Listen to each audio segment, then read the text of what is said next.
All right. So you've signed up for your first D&D one shot with myself or another of our guest DMs.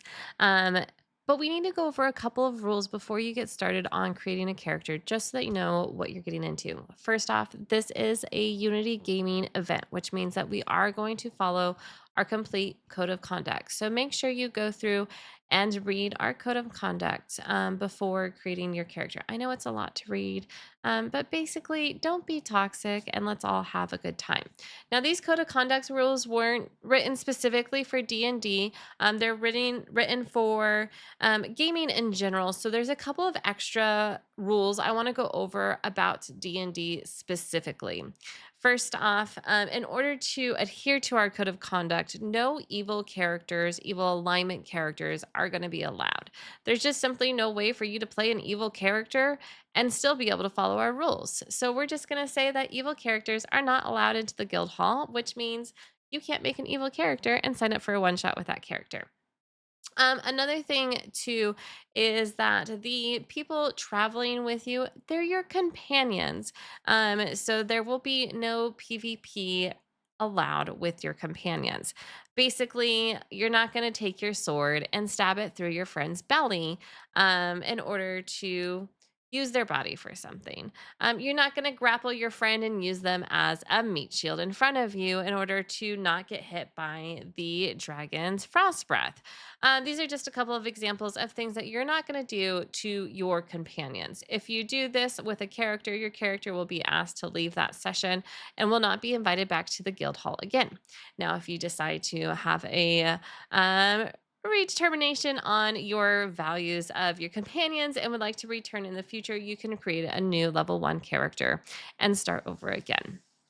Um, Another thing too with the PvP situation is there's a lot of AoE style spells. That means, there's an area effect spell where it covers a, let's say, 15 by 15-foot cube.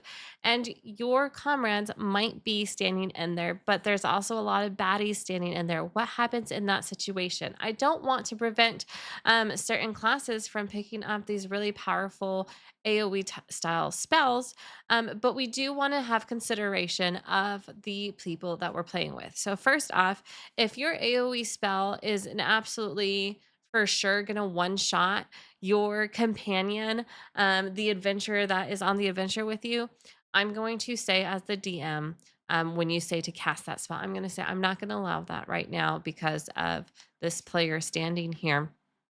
You can cast another spell. I'm not going to make you use your spell slot. Instead, you can cast a different spell or, holler at your friend, hey, I've got a big spell coming up. And then you can ready that spell for when those people clear that area. Now, there are some cases where the spells won't one shot another player. In that case, what I'm going to do is I'm going to privately message that player and ask, are you okay with this spell going on out and it potentially causing quite a bit of damage to you? Are you okay with that? I'm going to then wait for that player's response. If they're okay with it, I let the spell slide. You're able to cast the spell. Now, if this player is not okay with it, they're going to message me back and say, no, I'm not okay with this. This is all going to be done over private DMs. And I would say, okay, not a problem. And so then I would announce to the party, I'm not going to allow that spell at this time. I'm not going to say it's because the character didn't agree to it, the other player. I'm just simply going to say, I'm not going to allow that spell at this time. You could either prepare this particular spell or you can pick a different action to do in combat. So, that's how we're going to be handling PvP situations. Some other things to consider as well is if you go murder hobo on certain areas that are obviously for role play, there will be consequences. Vice versa, if you go super off the chart, then there's just going to be areas you're going to get into that I'm not prepared for. And so just have respect for the DMs that are there that are DMing. We have a couple of different guest DMs lined up. Some of us are really experienced, some of us are not as experienced. So please just be respectful to the DMs. Our main job here is to make sure that everyone has a good time. So please just help us do that as well. That way we can all just keep rolling dice and having a blast at the D&D table. So we'll see you guys at the next one.